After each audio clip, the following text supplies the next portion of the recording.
Primeiramente, eu queria agradecer a participação dos dois. Já aviso ao pessoal que o doutor Coriolano pediu desculpas, mas ele teve um imprevisto e não vai poder estar conosco. Mas eu queria agradecer os dois, tanto o doutor Luiz Augusto como o Cleoberts, porque queria fazer uma ressalva, tenho acompanhado as suas ações, Luiz, também relacionado não só no lado de crimes cibernéticos, no lado das questões digitais, mas também da educação digital. Você sabe que eu sou uma batalhadora desse tema há Nossa muito tempo, né? Santana presidente. Então é muito gostoso ver que segue, que esse tema tem sido seguido por todos. O Cleoberts também esteve conosco na comissão, também é aí um batalhador, não só da área do direito digital, segurança da informação. A gente tem muitos temas aí, aliás, podemos depois agendar outros webinários para falar também de proteção de dados, que eu sei que a atuação agora está inerente, né? Não tem como. Tudo hoje acaba voltando também ao assunto de proteção de dados. Inclusive o tema do Face App também vai acabar aí, né, refletindo na questão de privacidade.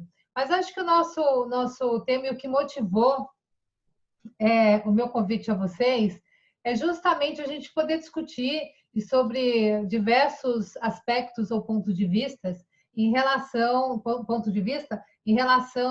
ao Face App, né? Essa polêmica que gera em torno da segurança, algumas pessoas, não use, não, é um risco. Eu acho que a ideia é a gente discutir um pouquinho em relação a isso. Eu vou passar a palavra, Luiz, eu acho que a gente pode começar falando, eu não sei se todos que estão aqui conosco, ou quem também vai nos assistir posteriormente com a gravação, se tem o conhecimento do que seria, né, do que é o Face App. Eu acho que a gente pode começar falando sobre isso.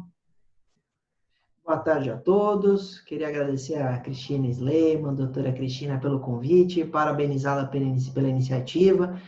Como eu falei, nossa eterna presidente, porque ela presidiu a Comissão de Educação Digital da OAB São Paulo. Eu tive o prazer de participar, de estar com ela nas reuniões, foi uma grande presidente e prestou um trabalho tão importante que nós sabemos que o direito digital, Cristina, você bem sabe, né, foi nossa presidente, sempre se resume, em regra, à educação digital, porque com a educação digital a gente não precisaria estar falando de cybercrime, ou falando bem menos, né, não falando tanto de cybercrime, não falando de Face App, talvez com a educação digital nem precisaríamos de LGPD ou GDPR, mas o ser humano é teimoso, nós somos teimosos, a gente gosta de aceitar termo de uso sem lei, a gente gosta de fornecer os dados, e aí acabou que a gente precisa da lei para nos proteger, trabalhando, eu vejo isso no escritório, muito mais na repressão, na investigação, no dia seguinte, do que na prevenção. E educação digital nada mais é a prevenção. Então, é importantíssimo esse tema,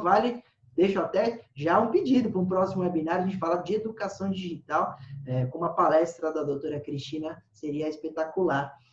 Aos que nos ouvem, já brindando também a presença do Dr. Cleobert, um grande amigo, um guerreiro na área do direito digital, sempre dividimos trincheiras nos temas, no cybercrime, agora ele é meu debatedor, muito bacana ter a presença dele aqui, li o artigo dele também sobre o tema, muito bom, e vai ser enriquecedor o contraponto e os pontos do Dr. Cleobert, que é um grande amigo e uma autoridade também na área do direito digital.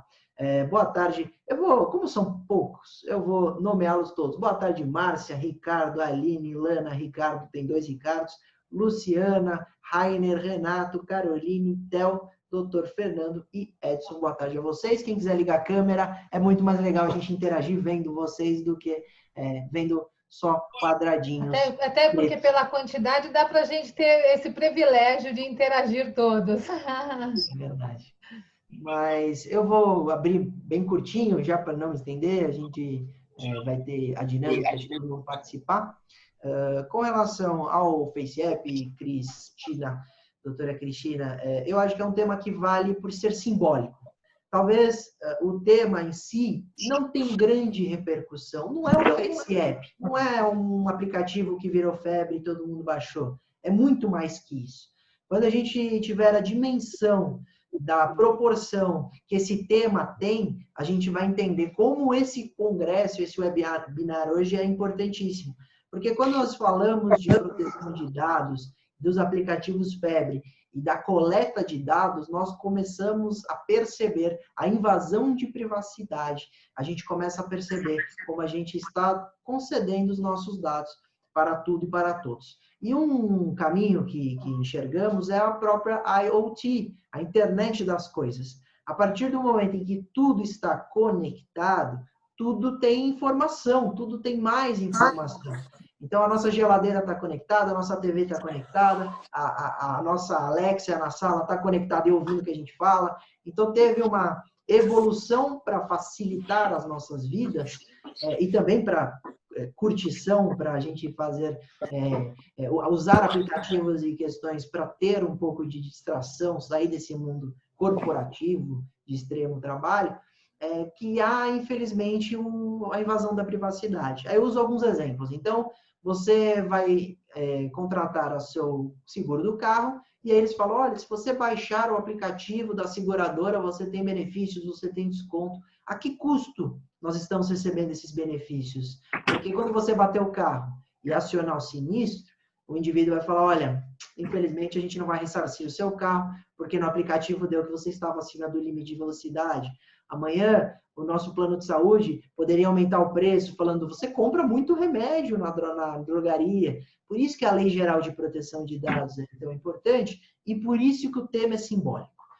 Eu tenho um colega que uma vez disse que é o momento do empoderamento dos dados. Chega das empresas coletarem nossos dados e nós autorizarmos esses termos sem ler e achar que está tudo bem, e achar que é só um pouquinho de dado meu, não tem tanta importância. E o FaceApp veio exatamente como simbólico. E por que o FaceApp foi simbólico? Por que estamos falando do FaceApp? Porque ele tem uma história estranha, uma história que preocupa. O FaceApp ficou famoso no finalzinho do ano passado, outubro, novembro de 2019. E todo mundo começou a usar porque dava para se ver mais velho. Então, você colocava os filtros com a barba branca, o cabelo branco, era legal. O resultado da foto em si é muito bem feita, com inteligência artificial. Mas o termo de uso chamou a atenção, lá em 2019. Tinha uma cláusula, doutora Cristina, Cleobert, que autorizava o aplicativo a usar a sua imagem. Um aplicativo que foi feito por uma empresa russa. Imagina você chegar na Rússia e ter um outdoor com a sua imagem. Tinha um termo de uso que falava isso, lá em 2019. Esse aplicativo foi muito criticado. E, à época, o PROCON notificou. Falou, por que você colhe esse dado? Por que você tem interesse nisso? Por que você quer saber o histórico de navegação do usuário? E aí eles não responderam. O PROCON puniu as empresas que deixaram download, que disponibilizavam download, então Google Play e Apple Store foram multadas em 7, 8 milhões e eles tiraram do ar esse app. Ele foi remodelado, trouxe um novo termo de uso e voltou à moda agora há umas 2 semanas, só que agora o filtro era se ver no outro sexo. Então, o homem virava mulher e vice-versa. E aí todo mundo começou a baixar, a publicar e nós levantamos uma questão falando, pessoal, vocês leram o termo de uso? Ele foi remodelado. Dá para ver que houve alteração. A época, em 2019, não tinha nem em português. Hoje já tem o termo em português. Mas ainda tem determinadas coletas que preocupam. E por que preocupam? Qual a comparação de FaceApp com Facebook? Para falarmos dos irmãos Face. A questão é que o Facebook pagou multas de bilhões por causa de invasão, por causa de questões de privacidade, por causa de escândalos. O que significa isso? Um controle mundial, uma relevância mundial. Todo mundo analisando o termo de uso, coleta de uso. Então, a vigilância e as multas foram gravíssimas em relação às big players, em relação ao Instagram, Facebook, WhatsApp, etc. O FaceApp vem como um aplicativo febre, como uma bomba que explode e passa muito rápido aos olhos do mundo. Todo mundo começa a usar. E a coleta já foi feita. Então, o debate em si é em relação a aplicativos febre em geral, vendo esse momento quando o FaceApp levanta essa hipótese, já encerrando minha fala, e também aos termos especificamente. E a finalidade. A LGPD vem a demonstrar que o aplicativo tem que coletar dados para ter a sua funcionalidade ou até para ter uma remuneração.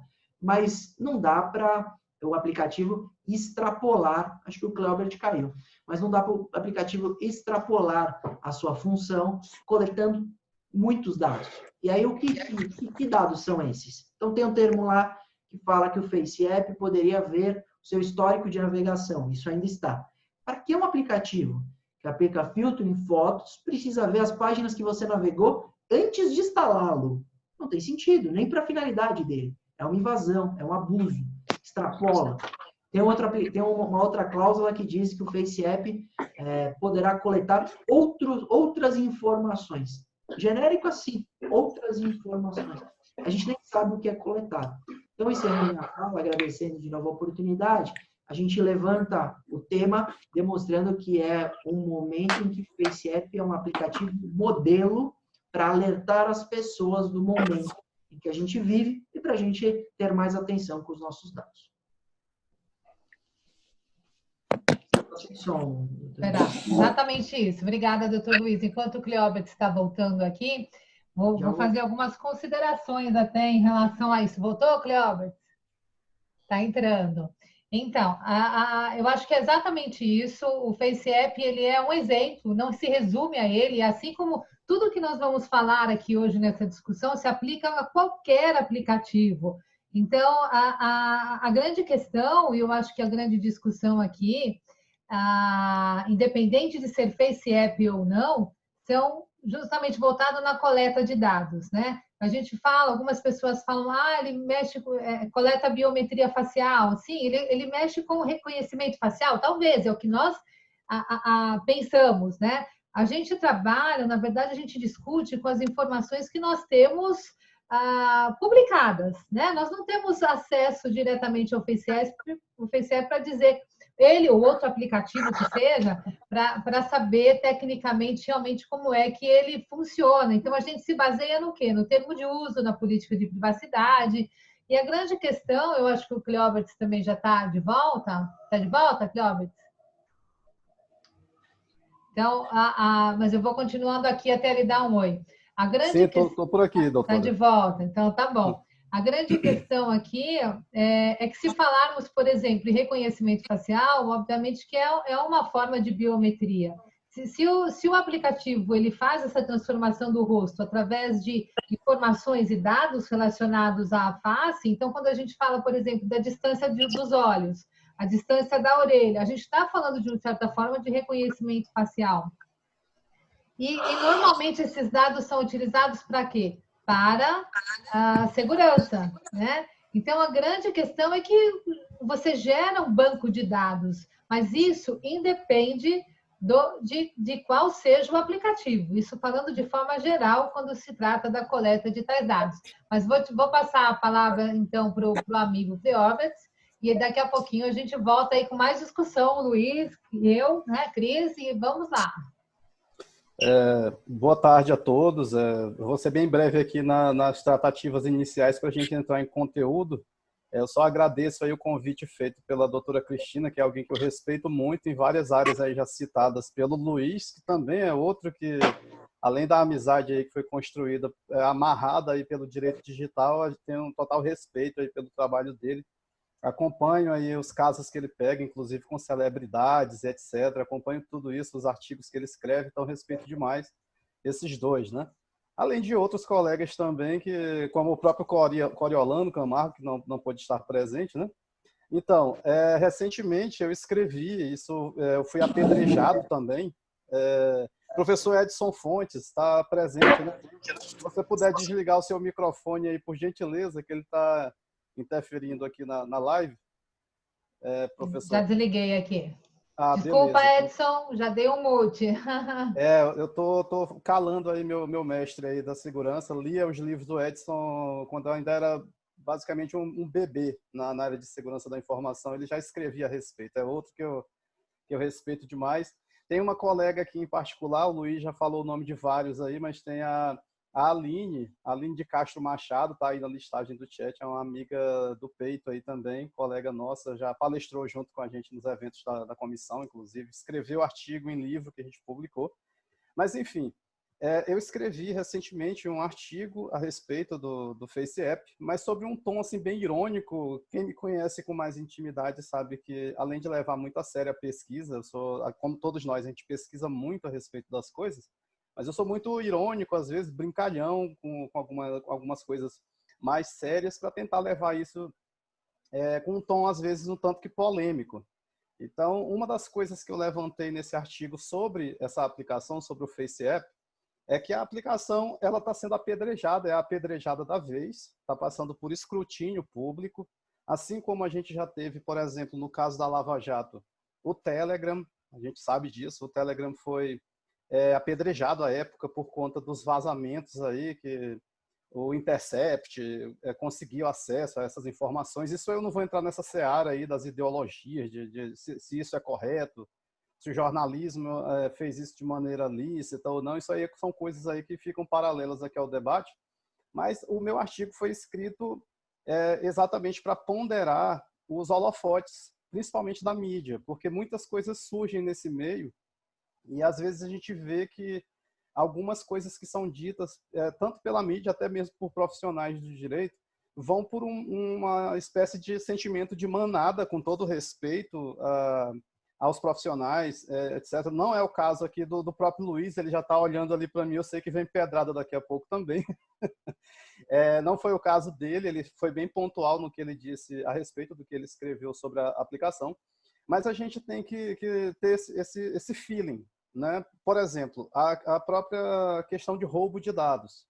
O que se sabe até então foi que em 2016 e 2017, essa aplicação ela já existia e o Partido Democrata, lá nos Estados Unidos, ficou preocupado dessa aplicação estar coletando fotos, né, dos norte-americanos e que isso poderia ser usado, inclusive, em campanhas de deepfake, em campanhas de memes com viés político, essas coisas todas, e eles ativaram o FBI, né? Isso também ficou famoso nessa história, o FBI foi ativado para investigar ali a FaceApp. Mas o que acontece é que não se comprovou que realmente a aplicação, ela, no caso, transmitia, né, dados, ela compartilhava dados com o governo russo. Aí alguém pode dizer, aí eu estou vendo gente aí como o Ricardo, que é da área de forense, é uma área que eu sou apaixonado também, né? Eu estou vendo colegas aí da área técnica. A gente sabe, a gente está no universo jurídico, mas a gente não pode esquecer de que a gente trabalha com muitas caixas pretas, igual a doutora acabou de falar. A gente a gente assina praticamente toda vez que baixa uma aplicação um contrato de adesão. Para o pessoal do direito, o contrato de adesão é aquele contrato que os bancos, por exemplo, fazem quando você vai entregar sua alma para eles lá, fazendo um empréstimo bancário, por exemplo, né? Então, os bancos vão dizer o que eles querem e você, com muita sede, indo ao pote ali, você simplesmente, meu amigo, eu aceito, me dê esse dinheiro aqui, por favor, e está tudo muito bem. Então, assim nós fazemos também com as aplicações que são baixadas aí em nossos dispositivos. Então, esses contratos de adesão que nascem nessas relações, eles são passíveis de visualização, de vislumbração em inúmeras áreas do direito, a começar pelo direito do consumidor, ao direito à educação digital, que vocês falaram, que eu sou um evangelista também, gosto demais disso. Mas a gente trabalha com caixas pretas. Não sejamos bobos ao ponto de achar que porque está escrito ali numa política de privacidade, que aquela aplicação ela não faz uma coleta indevida, ou que ela não repassa esses dados para terceiros sem nossa anuência, ou sem alguma base legal, que isso está bem na moda agora por conta dessas normas de proteção de dados, né? Eles têm que ter uma liga jurídica para fazer esse processamento, esse tratamento de dados. Mas o que nós temos ainda é fé, né? Eu sempre digo, né? A gente acredita que essas aplicações elas não vão fazer isso porque está amarrado juridicamente. E aí eu voto também pelo fortalecimento das nossas próprias instituições jurídicas, da criação de uma autoridade nacional de proteção de dados, que a gente precisa disso para que ela regulamente exatamente esse exercício de tráfego de dados, né, entre esses usuários e essas nuvens de dados. A gente está vendo duas coisas acontecerem. Hoje eu estava conversando com meu filho mais velho que inclusive o nome dele é Cleorbert também. Eu estou fornecendo dados pessoais aí de grátis, né, para vocês. E imaginem que eu joguei um pedaço da cruz para ele carregar, né? Eu não sou bobo, pô, vou usar esse nome sozinho, não. Vou jogar uma cruz aqui no meu filho também para me ajudar nessa peleja, né? Que é ter esse nome parecido com o nome de remédio. Mas eu falava para ele que a gente está vendo nascer a 5G, a tecnologia 5G, que inclusive é batalha aí geopolítica também, tem muita coisa envolvida nesse sentido. E também a gente está vendo o Elon Musk, por exemplo, emprenhando a nossa órbita com inúmeros satélites. Então, essas duas coisas elas são muito icônicas nesse momento, porque elas vão fazer com que a gente tenha uma largura de banda violenta, eu posso usar essa palavra, muito grande, e vai aumentar ainda mais o que o doutor Luiz falou no início, a IoT, que agora também é chamada de IoE, né? Internet of Everything, né? Internet de todas as coisas. A gente vai ter uma questão mais umbilical da internet. A gente já faz isso, né? Tem roupas vestíveis, tênis, tem fraldas geriátricas, tem questões relacionadas até à sexualidade. O pessoal usa coisas conectadas, os brinquedos aí sexuais conectados à internet. Eu não sei se é para divulgar depois ali suas próprias profundezas ou coisas do gênero. Mas, enfim, a gente vai ter um aumento exponencial dessa coleta de dados. Então, a gente precisa... Eu vou brincando, mas a gente vai conversando sobre coisas sérias também, né? A gente precisa ter essa conscientização da população e lançando gancho ao que eu falei no início. Eu escrevi esse artigo para polemizar, para ser assim, um do contra, né? Para aparecer uma figura ali do contra no meio da história, apenas dizendo para a gente ter zelo de fazer esse escrutínio público, de fazer essa análise também em relação aos grandes players e qualquer outra aplicação que exista, não somente a essas que caem na desgraça de ser o Jesus Cristo da vez, no bom uso dessa expressão, né? E eu passo agora a palavra aí para os colegas. Eu acho que eu já fiz um introito aí do que vem pela frente já para a gente conversar mais. Acho que bacana, colocou o seu ponto de vista. Ele já contou que ele polemizou e já vou contar para vocês, quem não sabe aqui, mas acho que já sabe, que acho que ele aprendeu isso com o Coriolano, né? Gosta de polemizar, mas isso faz parte, isso que é a democracia, né? São as opiniões divergentes onde a gente pode realmente discutir. E acho que discussões como essa fazem parte, tudo isso que a gente está falando volta ao tema de educação digital, porque quando se fala no uso do aplicativo, o lado de orientação tem que ser feita, e é o titular, na verdade, do dado pessoal, o usuário da tecnologia, quem vai decidir, vou correr esse risco ou não. Então, te devolvo a palavra, Luiz, com uma pergunta, e você pode estender nos seus comentários, inclusive sobre o seu artigo, o seu posicionamento em relação ao Face App e outros aplicativos, como a gente mencionou bem. Isso não se resume ao Face App. Qualquer grande player, seja Facebook, seja Google, seja o que for, né? Ou outros aplicativos que tem por aí. Mas você considera que seja um risco a utilização de aplicativos desse tipo? Boa pergunta, doutora Cristina. De fato, existe risco na utilização de qualquer aplicativo. O risco na internet ali já existe o risco. Então, utilizou a internet, você está correndo risco, seja para a sua privacidade, seja para seus valores, até invasão do seu banco, etc. Mas o Face App, eu fiz aí falando agora do meu artigo, o Cleobert brincou que ele não carregou o nome sozinho, e meu pai fez a mesma coisa, viu, Cleobert? Mas o meu pai, ele foi além, porque ele chama Luiz, ele pôs eu e meus 3 irmãos como Luiz. Então, ele dividiu a responsabilidade em 4. Pelo menos, se alguém não gostou do meu artigo, foi meu irmão que fez, eu já vou adiantando, não fui eu. Mas só uma parte, aí isso acaba nos confundindo, né? Já errei de nome. Eu acho que essa é a estratégia mesmo que eles queriam, sabe? Tô brincando. Mas eu acho assim, o problema é que é difícil viver sem Instagram, é difícil viver sem Facebook, é difícil viver sem algumas redes sociais. Até porque nós usamos para trabalhar. Eu navego no YouTube, no Instagram, a doutora Cristina bem falou de educação digital, eu navego muito no YouTube, porque para palestrar sobre educação digital para adolescente, eu preciso consumir o que eles consomem. E o que eles consomem está no YouTube. Então, a gente acaba utilizando algumas ferramentas e alguns aplicativos quase por obrigação, seja profissional, seja pessoal. Mas o Face App era um aplicativo descartável. Ninguém precisa aplicar um filtro em sua foto. Isso é uma brincadeira simples. E a que preço a que preço o risco paga isso? Então, acho que a reflexão do Face App, o artigo do Claubert muito bom mesmo, eu li, e tem alguns destaques que eu concordo com ele. Então, ele está dizendo, não houve roubo de dados. Realmente, a imprensa usa algumas nomenclaturas de maneira errada.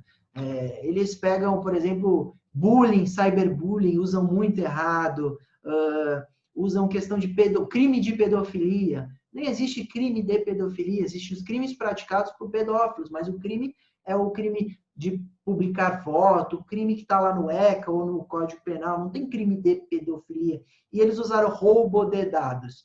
Realmente não houve roubo de dados. Há uma coleta que você autorizou no termo de uso que pode ser abusiva, pode ser excessiva, mas não houve roubo. Então, algumas ponderações do Claubert são muito importantes para a gente destacar do artigo dele, antes de eu falar por que não baixar, porque o artigo dele é baixem sim o Face App. Eu já vou para o contraponto, mas primeiro falar da questão, e por que a imprensa escolhe? Então, é verdade, bem lembrado pelo Claubert, a imprensa ficou muito em cima no Telegram, à época do invasão do Moro, mas quando se escolhe alguns casos emblemáticos, quase pedagógicos, você tem um efeito pedagógico importante na sociedade. Então, se você pegar, morre gente todo dia tem assassinato. E por que alguns têm repercussão na imprensa?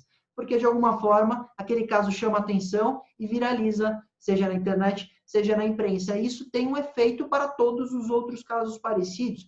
Todos os casos são importantes, mas por algum motivo, alguns se tornam muito relevantes ao olhar da imprensa. E mesma coisa alguns aplicativos se tornam muito relevantes. Se você parar, ligar o Netflix e assistir Privacidade Hackeada, você vai falar, isso aqui é uma propaganda contra o Facebook. O caso Cambridge Analytica foi uma porrada no Facebook. Então, vão falar, opa, então o Netflix escolheu para prejudicar o Facebook? Não, está contando um fato ali para ter um efeito pedagógico e como uma lição para todos os outros aplicativos.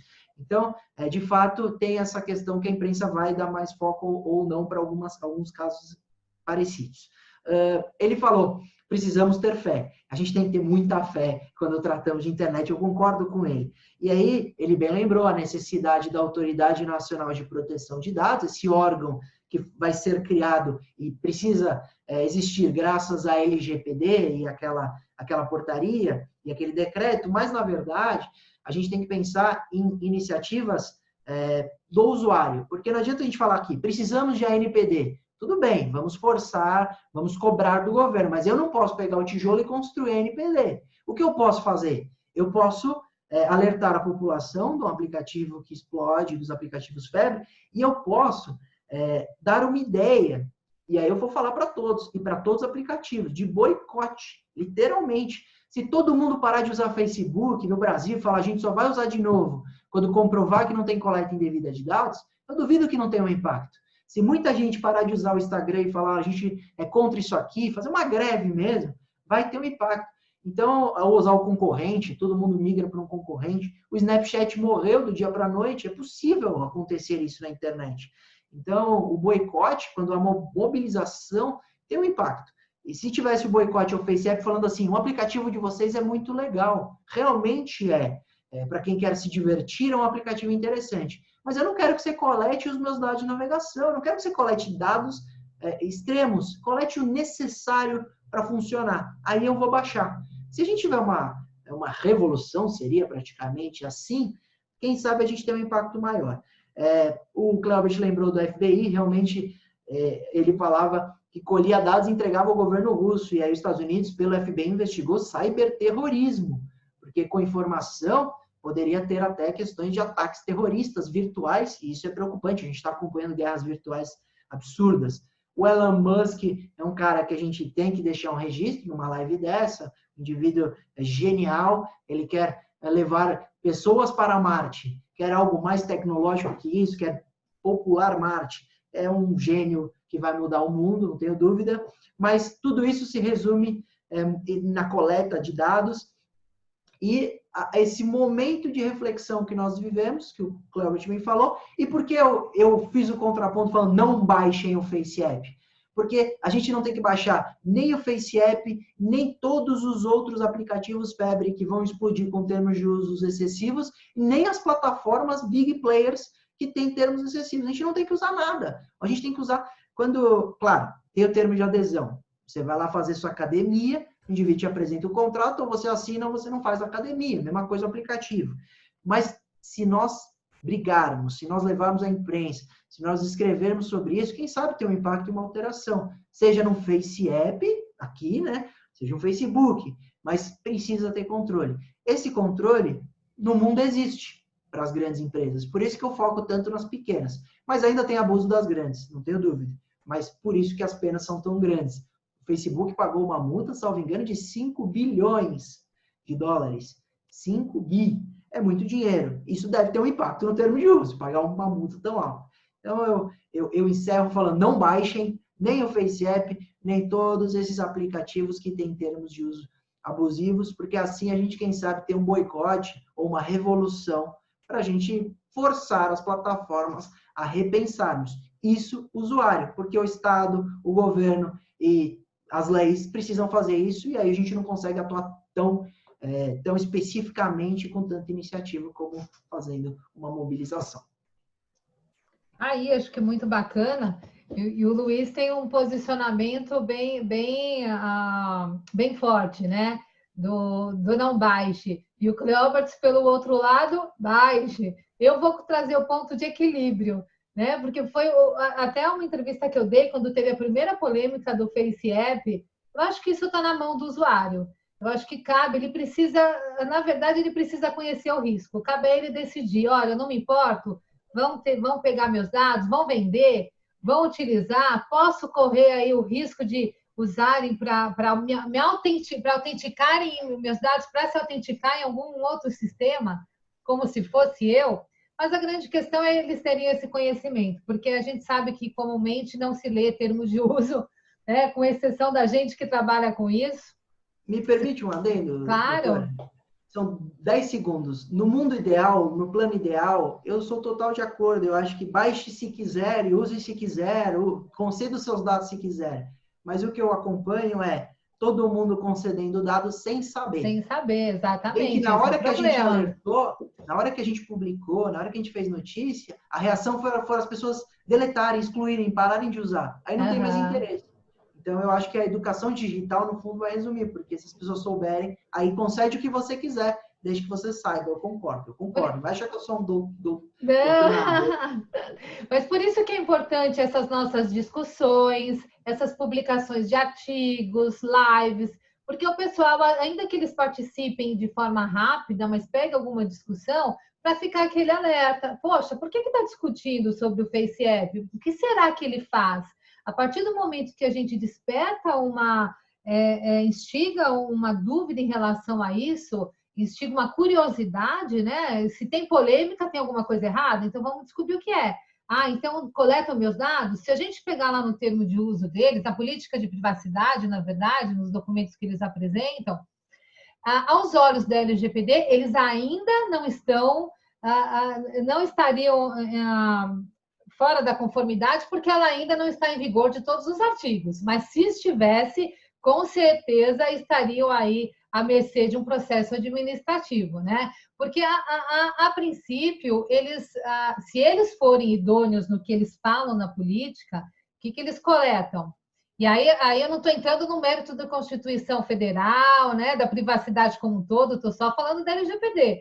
Mas se ele é um aplicativo teoricamente, ou visto pelos titulares, pelos usuários, como uma brincadeira, né? Então, como o Luiz colocou, por que coletar informações de redes sociais? Eles dizem lá, caso você opte por iniciar a sessão no aplicativo, né, por meio da plataforma, como o Facebook, então você permite que ele utilize outros dados. Eles falam também dados do dispositivo, então, tipo do sistema operacional, para que ele quer esses dados?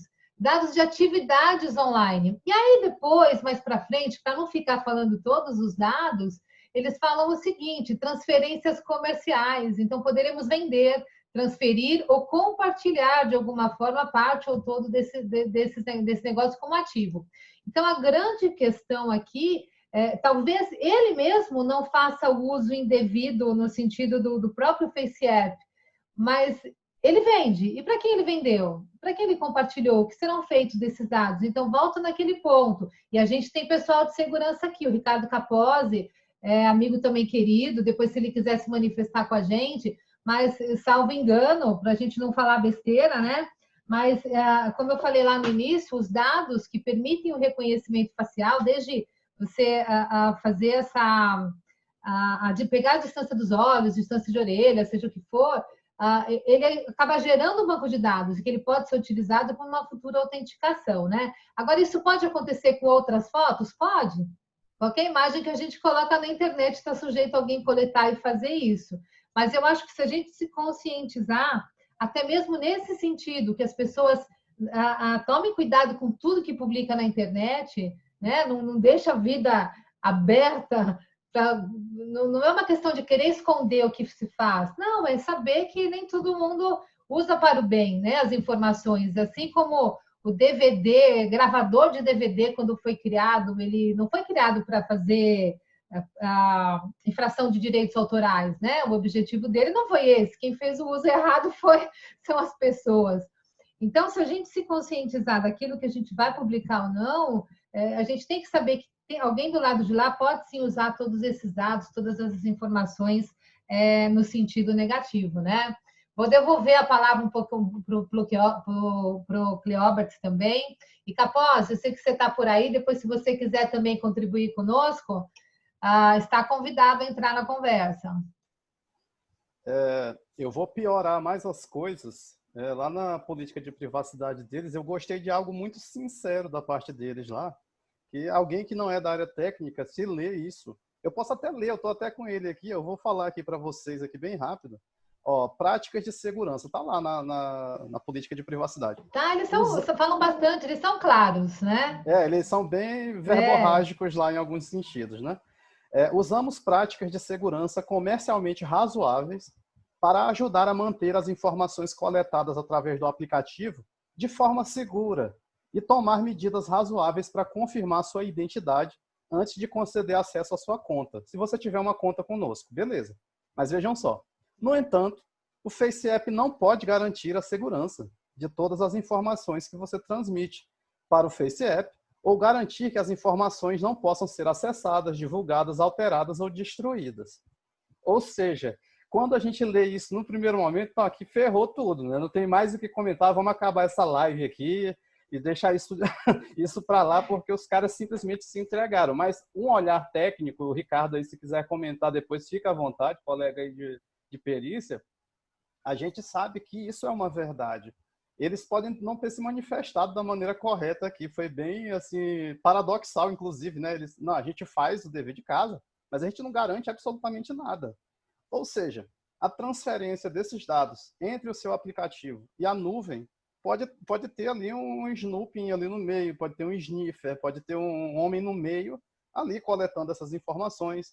A maneira que você alimenta essas aplicações também, ela pode estar viciada. A gente teve lei na Alemanha, por exemplo, que foi já considerada inconstitucional por lá, onde a polícia conseguiu poderes de hacking. A polícia alemã, já que ela não conseguia acessar, aliás, dizem que só o Facebook consegue, agora eu começo a brincar também, acessar os dados que são criptografados pelo WhatsApp, né, ali na criptografia ponta a ponta. E a polícia alemã, ela junto com o legislativo deles lá, eles criaram uma lei à época, permitindo que a polícia fizesse uma invasão aos dispositivos ali dos investigados para fazer a coleta de mensagens de bate-papo, de chatting, antes da criptografia, ou seja, localmente no dispositivo, e quando elas já fossem decriptadas, chegando ali das pessoas que aquele investigado conversaria. Só que isso foi considerado depois abusivo, e eu, inclusive, concordo, porque esse tipo de investida pode dar margem não somente à plantação de evidências, à destruição das próprias evidências, a gente falando de forense, mas também ela é muito alargada para os propósitos que ela foi criada, né? Ou seja, dá para ter acesso a outras coisas ali do dispositivo. Quanto à questão da Face App coletar dados do dispositivo, eu escrevo software para celulares também. A gente precisa dessas informações, inclusive para que a aplicação ela possa ser construída levando em consideração esses formatos todos aí, e fornecedores, tanto de sistemas operacionais quanto de hardware, né? A gente tem que ter essa visão técnica também para a gente não ficar tão assombrado, né? Então, você precisa saber qual é o Android, qual é o iOS ali do celular realmente para fazer esse tipo de coisa. Agora, tem um ponto, já que o Luiz ele comentou aí do meu artigo, eu vou comentar também o que ele fala, que é extremamente pertinente, é o paralelo com a LGPD que ele faz, de que a aplicação ela se vende como uma aplicação de processamento de imagens, né, usando inteligência artificial. Essa é a venda para o que o código do consumidor chama de parte vulnerável, que é o consumidor. Ele não entende, né? O código do consumidor tutela, né, protege esses consumidores, levando em consideração que eles não vão entender aquilo que eles estão comprando como quem fez entende, como quem realmente da área, né, da criação daquele produto entende. Então, o Luiz colocou muito bem que são feridos vários princípios. E eu não estou dando tiro aqui no pé do meu artigo, né? Porque eu já expliquei a razão de eu ter criado, né? Mas concordo com ele que os vulneráveis, que são a maioria da população, né? A gente não tem educação digital suficiente ainda, vamos dizer, nesse sentido, para que as pessoas tenham esse zelo de não escolher uma aplicação, por exemplo, que ela nunca vai ser alcançada pela jurisdição brasileira. Por exemplo, no caso de uma decisão judicial. Você baixou uma aplicação lá de um país que não tem acordo nenhum com o Brasil. A gente tem que ter esse viés também jurídico, né, de soberania, etc. A gente tem vários casos de invasões perpetradas por chineses a instalações norte-americanas, e a gente tem vários casos de invasões americanas contra bases militares, inclusive chinesas. Só que eles vão e tentam processar esses criminosos, né, uns contra os outros, e nenhum país aceita tocar adiante aquilo, né? Ou seja, a parte vulnerável que é o consumidor, ela tem que ter isso em mente realmente. E aqui eu concordo com vocês, né? A polêmica é boa porque traz muitos argumentos diferentes, né? Mas eu concordo com vocês de que se o usuário ele tem a oportunidade de declinar daquela ilusão momentânea, porque não deixa de mexer com o emocional, né? A gente está participando de uma brincadeira coletiva, de muita gente usando. É engraçado você imaginar que você está velha, etc. Mas se o usuário ele levar em consideração que essa aplicação pode, no caso de uma irregularidade no uso desses dados, você nem vai conseguir alcançá-la sob a tutela do próprio judiciário. Então, isso já é um red flag, já é um alerta muito grande para que não se use esse tipo de aplicação. Outra coisa que o Luiz falou nas entrevistas dele, nos textos dele, é que os big players, embora eu tenha atacado pedra neles também, porque eles merecem, né? Se você abrir ali as políticas de privacidade do Facebook, eles já fazem coisas até que não existem na plataforma. Eles já fazem você consentir serviços futuros, que é algo que fere essas normas de proteção, como o próprio reconhecimento facial. Se vocês abrirem lá agora, eu li agora há pouco, a não ser que eles me ouviram aqui, já estão invadindo aqui nossa live, já me ouviram, já alteraram lá, igual a Wikipedia, né? Que a Wikipedia você pode colocar lá que o Cleorbert é o presidente do Brasil e vai passar a ser, né? Então, se você visitar a política ali do Facebook, a política de privacidade, você vai ver que eles já prevêem o seu consentimento para reconhecimento facial, mesmo com isso ainda não estando habilitado na plataforma. Então, são cautelas que a gente deve ter, tem muitas outras coisas a serem faladas aí. Eu toco a bola de novo para a gente engrossar esse caldo aí. Tá aparecendo coisas legais aí no debate de vocês aí. Então, inclusive, olha só, a gente chamou o Capozzi, ele está sem microfone. Mas ele mandou uma mensagem e ele colocou uma coisa aqui muito Alô? importante. Ah, arrumou, Capozzi? Ô, doutora, boa Seja tarde, Cleóbert, boa tarde, bem-vindo. doutor Luiz. Muito bem. Eu queria dar só uma pequena contribuição, já que eu fui honrado aí, agraciado com um pequeno convite. Doutora, na minha andança como perito, eu posso dizer sem medo de errar que em 99% dos casos que eu peguei, dos problemas que eu peguei para periciar, obviamente, tanto criminal quanto civil, trabalhista, eram problemas inerentes a processos em que baixavam no ser humano.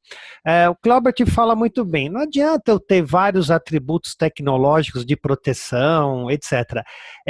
Eu não conheço, até eu tive a ousadia de escrever aqui, e eu faço essa enquete entre os meus alunos e colegas, quem lê contrato de adesão quando baixa um software? Eu vou ser sincero, eu li uma vez o contrato de uso do Windows, eu dormi, porque é muito prolixo, é muito pesado, e não é feito para o usuário mortal. E ele quer usar o sistema, doutores, ele aperta lá o botão instalar, next, next, finish e sai usando. O Cleóbert falou uma coisa, o doutor Luiz falou uma coisa, e a senhora trabalha bem com aquela questão da educação digital, né? Eu lembro num dos seminários que a doutora comentou, e até a doutora Patrícia Peck, que é sua colega, também comentou, ela falou o seguinte, lá no começo da nossa infância, a gente não tinha, nossos pais falavam assim, olha, não vai com ninguém, não aceita contato de estranhos, né? E nós não temos a mesma educação, não baixe software de estranhos, não dê aceites de qualquer sistema, etc. Eu sinto, doutores, que o maior problema que nós temos é essa questão que a doutora quer bem trabalhar, que é a questão da educação digital. Eu queria só deixar essa pequena contribuição aqui. E sempre que eu faço essas análises, eu vejo, nossa, mais uma vez, o problema aqui da fraude, do erro, do desvio de informação, da invasão, da privacidade do dado, foi ocasionado por problemas de procedimento do ser humano. Eu agradeço, doutora, agradeço, Cleoberta, agradeço, doutor Luiz, pela atenção aqui. Estou continuando aqui em audição aqui, doutores. Ok, obrigada, Ricardo. Mas ele tocou num ponto muito importante antes de voltar, Luiz, que é a questão, o que eu acho que a gente tem que abordar também, que é justamente esse ponto de que as pessoas não se importam como deveriam com os seus dados pessoais. Eu vi uma pesquisa, que agora me fugiu o nome, até foi uma reportagem de uma americana, e ela comentou, ela estava falando sobre ler pensamentos, né? Porque o homem busca incessantemente aí, recursos para ler o pensamento. E, segundo essa matéria, já é possível ler, mas de forma esparsa, ou seja, não consegue identificar o que é seu pensamento, mas direcionar, você ter assim, um direcionamento específico.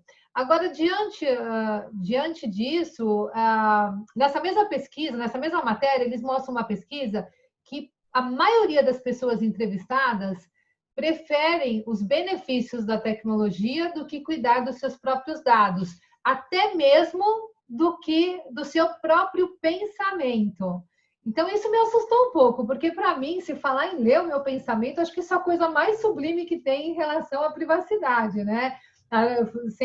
Além das questões íntimas e tudo mais. Mas, né, quando a gente pensa no nível de pensamento, mas então, como preparar essa sociedade? A Caroline também se manifestou aqui, falando que talvez a gente devesse apavorar um pouco mais, né? A gente não, mas olha, mas mesmo com alguns comentários de nós, acho que ainda falta apavorar mais, de repente, casos práticos do que são feitos com esses dados, né?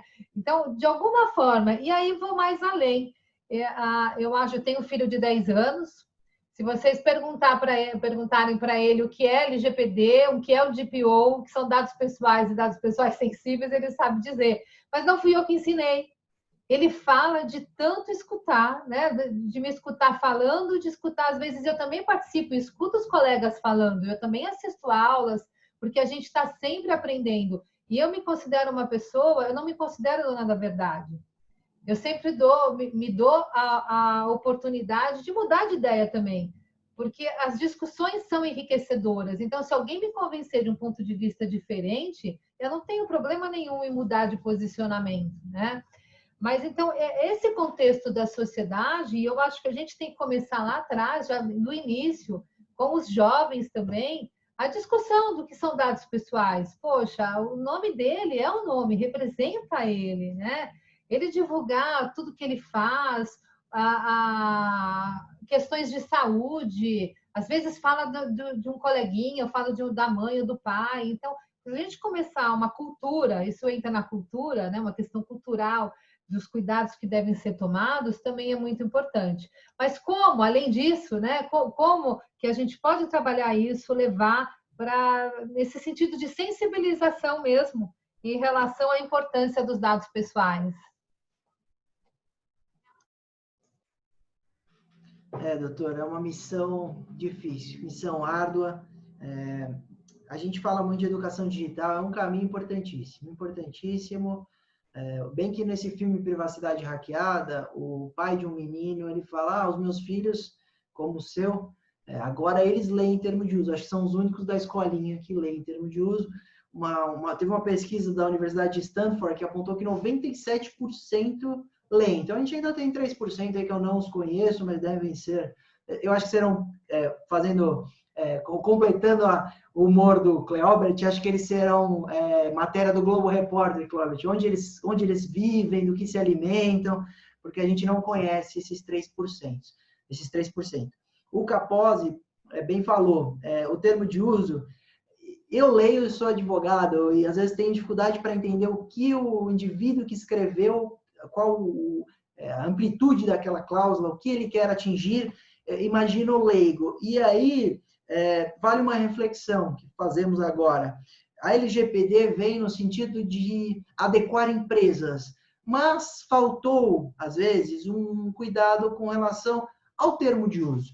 Não faltou um debate, talvez isso, quem saiba, esse é um pontapé aqui, para se debater da simplificação desses termos de uso. Claro, de maneira técnica, jurídica, manter o limite da cláusula, mas tentar simplificar, ou às vezes depois do termo, trazer em termos mais simples para o usuário, de alguma forma, traduzir o termo de uso. A gente precisa pensar nisso, porque eu acho que a tendência do mundo é as pessoas começarem a se preocupar mais e ler mais. Mas o Capozzi tem razão. Não adianta as pessoas lerem e não entenderem. Vai perder tempo, vai gastar tempo. Então, isso precisa ser, de alguma forma, traduzido aos leigos, que não vão contratar advogado para traduzir o termo de uso de uma plataforma que ele vai baixar um aplicativo. Precisa ser autoexplicativo, intuitivo. E, às vezes, isso precisa procurar uma solução de tradução disso para uma forma mais simples. Eu não sei a solução. Estou só levantando a bola para a gente pensar. Com relação à leitura do pensamento, doutora Cristina, eu falo muito isso em palestra. Isso é assustador, porque a invasão e a coleta é tão grande dos dados do nosso perfil digital que eles prevêem comportamento. Então, se o Cleobert curte um perfil de cachorro e sempre curte aquela foto do cachorrinho branco, ele tem uma chance de 97% de gostar de cachorro da cor branca de raça tal. Só que isso, para o marketing digital, é lindo, maravilhoso, ótimo. Eu quero comprar um computador, eles vão me oferecer um computador. Isso é bom. É razoável, pelo menos. Agora, e se essa coleta é indevida? Isso já preocupa, mesmo sendo para o marketing, não deve ser nunca indevida, deve ser tudo anuída. Mas e se for para manipular comportamento? E aí começa a assustar. Aí o tema começa a ficar pesado.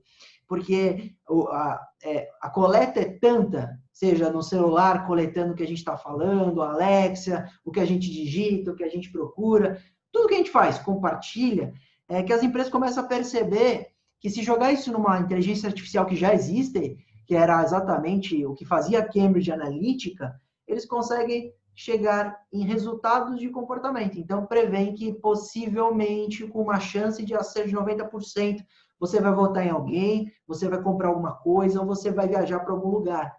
E aí você começa a manipular decisões. Eu vou primeiro fazer um exemplo no campo não político e depois no campo político.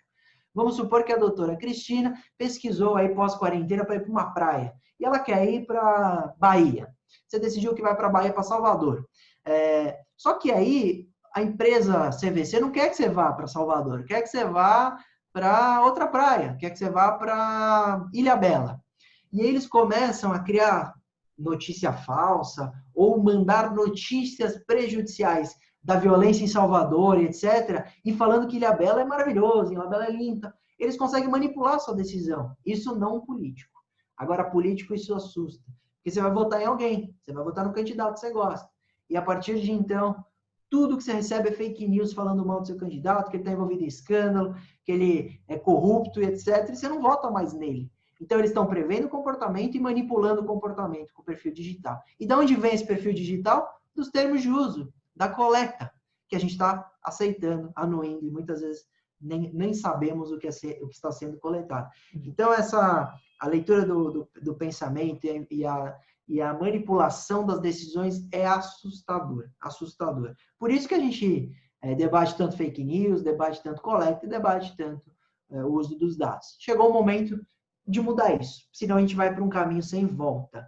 E aí, acabando minha fala, eu sei que eu já me estendi, a gente tem até algoritmos que não é perfil digital, que não tem a ver com entrega de... outra coisa, hein? Tem muita gente que coleta perfil digital para aplicar engenharia social. Existe golpe melhor do que saber o que você gostaria de receber, ver, ouvir, e eu aplico um golpe, uma engenharia social. Os estelionatários estão ganhando de mão beijada isso. Então, a privacidade precisa ser preservada até para preservar esse tipo de engenharia social. Mas eu falo do termo de uso, por exemplo, do YouTube. É um termo de uso de uma via só. Porque o que você vai pesquisando no YouTube, consumindo, ele não te dá o antagonismo. Ele só vai naquela linha. Inclusive, teve investigação que apontou conteúdo pré-pedófilos. Era um conteúdo não descaradamente pedófilo, mas ele tinha um momento em que a menininha abria a perna, um negócio horrível, assustador, e as pessoas começaram a publicar isso e colocavam o minuto que você tinha que ver, né, o pedófilo tinha que assistir, e quando você pesquisava 10 vídeos desse, a partir de então, todo o YouTube era disso. O algoritmo não te tirava dessa bolha, que era absurdo, uma bolha de pedofilia. Então, até os algoritmos, e a gente está falando um pouco de, não questões de marketing, mas algoritmo para entrega de conteúdo mesmo, muitas vezes precisa ser revisto. Então, é uma missão que talvez não solucionamos tão cedo, talvez eu e o Cleobert e a doutora Cristina nem estaremos aqui quando isso for solucionado. Mas eu levanto essas hipóteses. Olha, podemos não estar aqui se for solucionado, mas com certeza faremos parte de quem puxou aí a discussão, né, da ajuda na discussão para disseminar essa questão. Que eu acho que já faz muita diferença.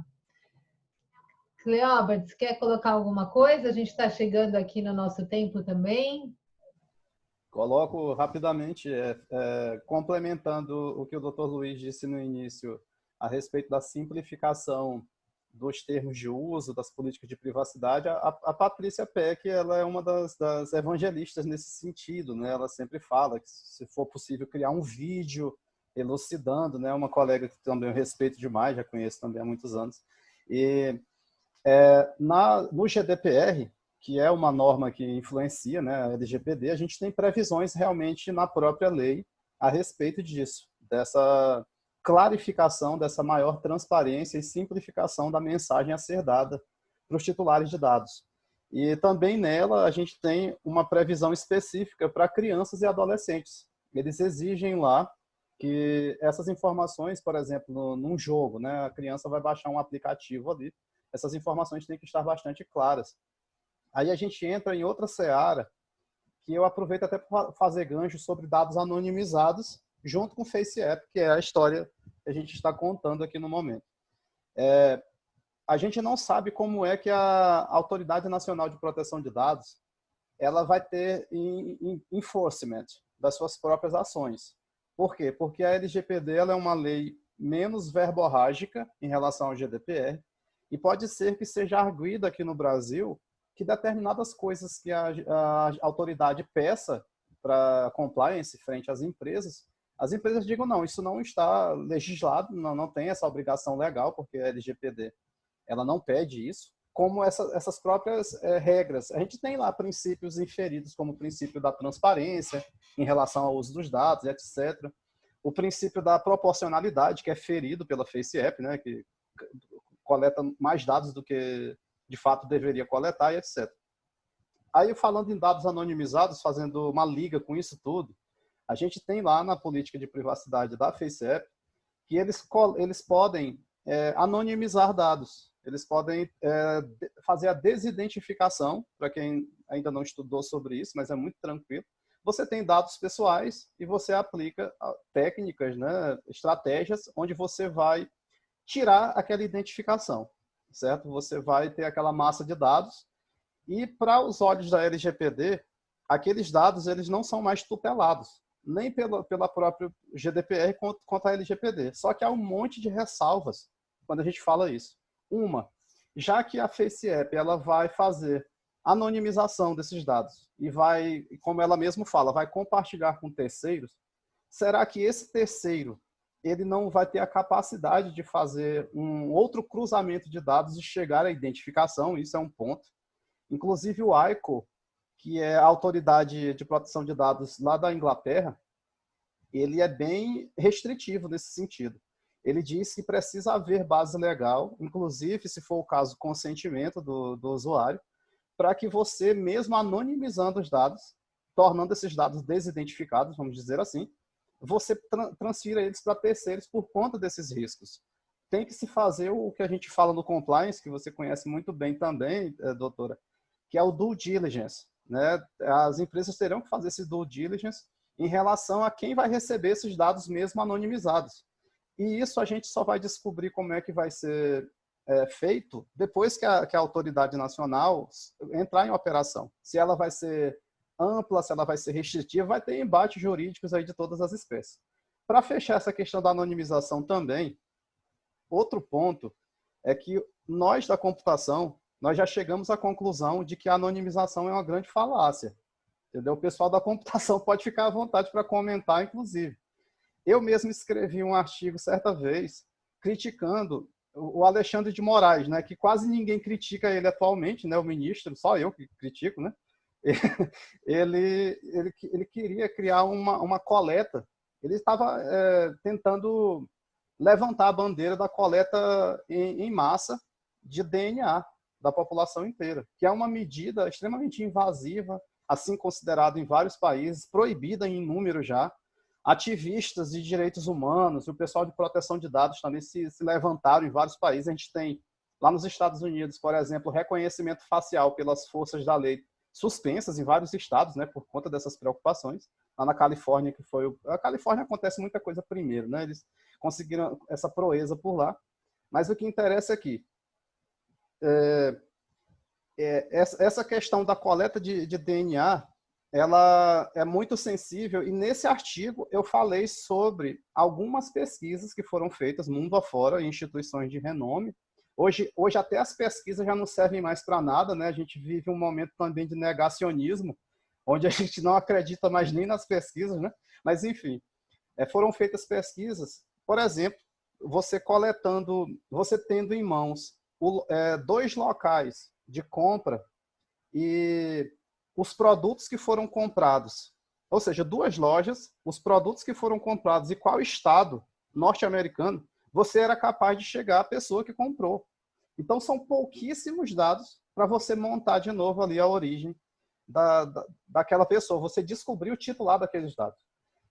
Imaginem isso nas mãos de inteligência artificial junto com ciência de dados. Então, mas aí, tudo bem.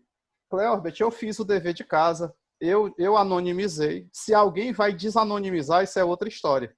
Mas isso é muito sensível, porque a gente vai partir, então vai começar a pensar que vai ser necessário mesmo a exclusão desses dados, né? E não a anonimização exatamente por conta desses pontos. Doutora, me interrompa na hora que você quiser entrar, porque eu acho que você já falou em tempo aí, né? A gente já tá finalizando. Vamos dividir aqui para poder fechar. Eu só vou fazer um comentário tanto em relação à questão da facilitação de entendimento, a LGPD prevê no artigo 14 em relação às crianças, né? Facilitar o entendimento para as crianças de acordo com a sua capacidade aí de entendimento. Fala também, se eu não me engano, num dos artigos relacionados à NPD, uma das suas atribuições ali no auxílio para que os idosos tenham entendimento, façam entendimento. Não me recordo se é da própria lei ou se é dos termos, alguma coisa nesse sentido, mas me comprometo até a pesquisar depois para a gente falar sobre isso. Em relação à anonimização, existe sim, no comecinho, quando foi sancionada, muitos advogados falando, olha, vamos anonimizar que resolve os problemas. A anonimização não é a solução dos problemas. Algumas vezes obviamente, você consegue, mas nem sempre ela atinge o objetivo, nem sempre isso satisfaz os objetivos do próprio controlador, né? Então, eu sempre falo que a LGPD é baseada na finalidade, o importante é identificar qual finalidade se enquadra, né, o objetivo da sua coleta e deixar por último o consentimento. E por penúltimo, o legítimo interesse, né? Por último, o consentimento, porque ele pode ser revogado. O legítimo interesse, porque ele, apesar de todos falarem que é uma carta em branco, acaba sendo uma lacuna. E ainda vai gerar muita discussão. Então, você não sabe o que vai acontecer lá na frente, com raríssimas exceções, né? Mas só essa colocação em relação aos dados anonimizados. Luiz, vou te passar a palavra para a gente agora fechar as suas considerações aí como fechamento. Só posso agradecer a oportunidade de estar aqui com a doutora Cristina, com o amigo Cleóbert, com todos que acompanharam a gente e todos que irão nos ver ainda neste congresso que ficará gravado depois, vai ser disponibilizado. Falar que foi uma alegria, um prazer, me deixar à disposição a todos vocês, lá também nas minhas redes sociais. E continuamos aí trabalhando. O Cleóbert bem finalizou dizendo que a anonimização talvez não seja a solução, e sim colher cada vez menos estritamente o necessário, e a doutora Cristina é nossa batonier da educação digital, que é o ponto principal, pelo menos do meu trabalho, quando eu faço o trabalho de informação, quando eu faço o trabalho de divulgação da matéria. Infelizmente, a gente atua na parte, no dia seguinte, depois que alguém já foi invadido, depois que já tem o ransomware no computador, a gente corre atrás do prejuízo. É assim que trabalha advogado, né? Normalmente eles te ligam quando está com mandado de prisão na porta, e não quando ele está pensando se a empresa pode ter algum problema ou não. Mas você teve uma busca de apreensão de computador, né? Dispositivo móvel. Exatamente. Mas eu encerro falando isso, que acho que é um novo mundo, um novo tempo, que o compliance vem exatamente para aumentar a responsabilidade das empresas em razão dos usuários. O compliance é isso. O compliance digital tem que ser nesse sentido também, para as empresas serem leais, fiéis ao usuário. A gente que faz aquilo funcionar. Eles estão valendo bilhão graças ao nosso uso. Então, vamos exigir alguma coisinha, né? Vamos parar de usar achando que é suficiente esta contrapartida, só o uso. Eles não são tão bons assim, né, Cleóbert? Eles estão se achando. Então, claro, é uma brincadeira, mas a gente tem que agir com mais responsabilidade e cobrar do poder público também essa pressão. Então, vamos aguardar cenas dos próximos capítulos, acompanhando a LGPD e a NPD. Obrigado a todos, um abraço por Coriolano, que não pôde estar com a gente, mas também é um grande amigo. Exato. E você tocou num ponto essencial quando fala desses grandes players, viu? Eu, particularmente, tenho algumas questões aí, mas eu acho que assim eles abusam no sentido geral quando a gente fala em relação até mesmo no auxílio à justiça, né? Eu acho que existe aí sim, não sei se eu poderia usar essa palavra, mas eles abusam sim, inclusive achando que são superiores ao nosso ordenamento jurídico, às nossas leis e nossas regras. Mas isso é tema para uma outra discussão, porque vai longe também. Cleóbert, a palavra é sua para se despedir e fazer as considerações finais. Então, rapidamente, para o pessoal que está ouvindo aí, façam uma pesquisa sobre um processo do Facebook de manipulação de sentimentos, já que o Dr. Luiz falou. Eu escrevi sobre isso também, vocês devem achar alguma coisa que eu tenha falado a respeito. Em dada época, o Facebook, sem aviso prévio, sem anuência de seus usuários, ele manipulou os sentimentos de vários usuários da rede, porque ele tem esse poder, né? Porque o Facebook, na realidade, isso é uma questão que eu já venho conversando há bastante tempo. O Facebook, ele cria conteúdo, iludido aquele que acha que a nossa timeline ela expressa as emoções dos nossos amigos.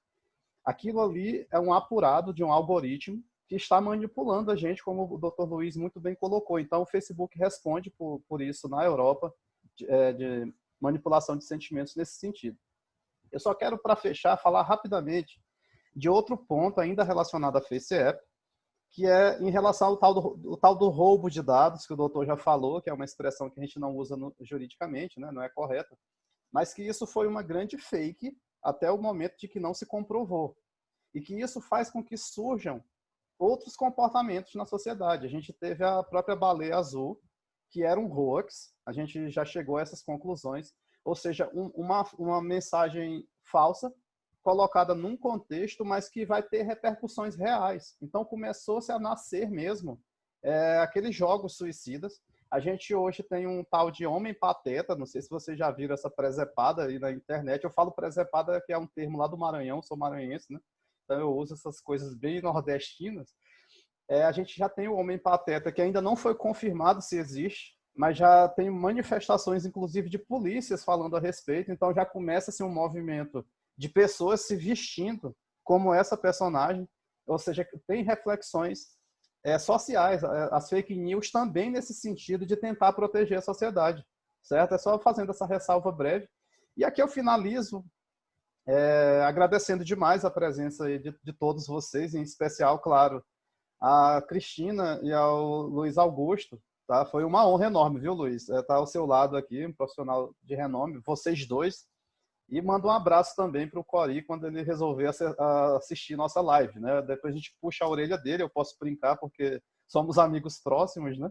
Então, uma boa noite aí, espero encontrá-los aí em outros debates posteriormente, inclusive profissionalmente também aí com o pessoal que está presente. Ricardo, obrigado pela sua participação, tá? Um abração aí.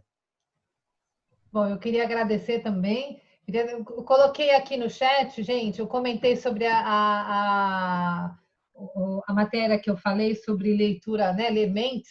Eu coloquei, é da Anita Farahani, é um TED, tá? Quando a tecnologia puder ler mentes. Eu recomendo que vocês deem uma assistida. Eu achei bem assim, o que nos espera no futuro, que é a leitura da mente mesmo.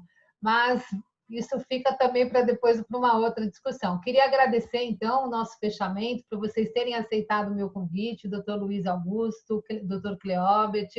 Uma pena o doutor Coriolano não estar conosco. Ricardo, agradeço também a sua participação e a todos que estiveram aqui conosco, né, acompanhando a discussão, e também aqueles que vão nos assistir aí após a disponibilização no YouTube, tá bom? Gente, mais uma vez, muito obrigada. Luiz, um abraço também para sua família. Manda um beijo para todos. Tá bom, abraço, gente? No filhão, que será colega, porque você já está sabendo tanto de digital, tenho certeza que vai seguir os passos da mãe. Pois é. Brilhante caminho. E sabe, olha, eu até ia fazer esse comentário, apesar de ele saber, né, o que é LGPD, o que são dados pessoais, isso não quer dizer que ele não esteja em risco, né? Ele faz uso da tecnologia e isso não quer dizer que ele não vai ser persuadido por ninguém. Então, cabe a nós, a gente tem que ficar realmente monitorando, e a palavra é monitorar mesmo, com um filho de 10 anos não tem outra palavra, a gente tem que estar em cima, né? Tem que fazer o acompanhamento. Eu sou contra não permitir o uso. Eu não acho que a gente tem que, não tem, esconde, não. Se ele não usar aqui, vai usar fora, né? Então a gente tem que permitir, a gente tem que ensinar e tem que acompanhar, né? Gente, mais uma vez, obrigada a todos. Tchau, tchau. Tchau.